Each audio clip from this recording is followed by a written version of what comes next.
ఆత్మానుసారంగా గలతీ పత్రిక 5వ అధ్యాయము 16 నుండి 26 వరకు.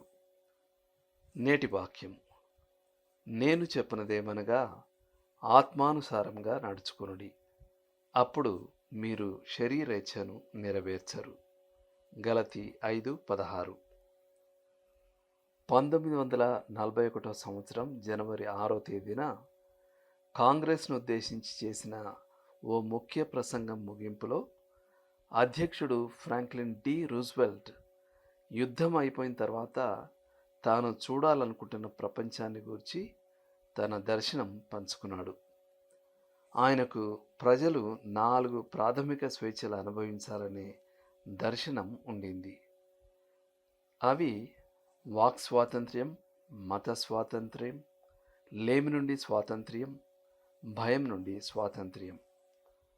కానీ మన ప్రపంచానికి ఇప్పటికీ ఓ 5వ స్వాతంత్ర్యం అవసరమై ఉంది. అదే మన పాప స్వభావపు నిరంకుశత్వం నుండి స్వాతంత్ర్యం.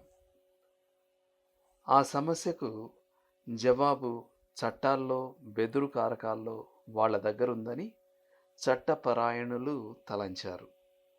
కానీ ఎన్ని శాసనాలు చేసినా అవి ఓ వ్యక్తి యొక్క పాప స్వభావాన్ని మార్చలేవని పౌలు వివరించాడు.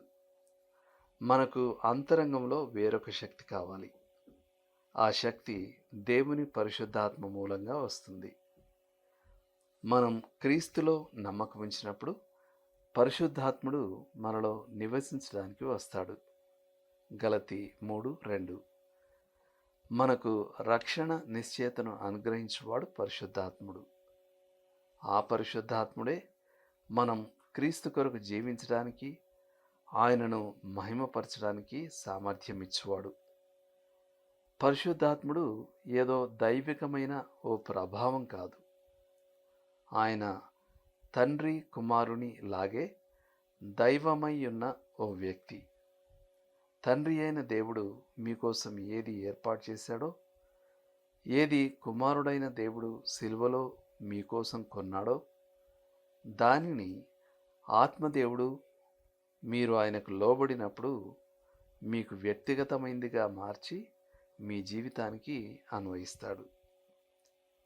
మీరు లోతుగా ఆలోచించాల్సిన విషయం: ఏ విధాలుగా మీరు ఆత్మానుసారంగా జీవిస్తారు? ఆమేన్.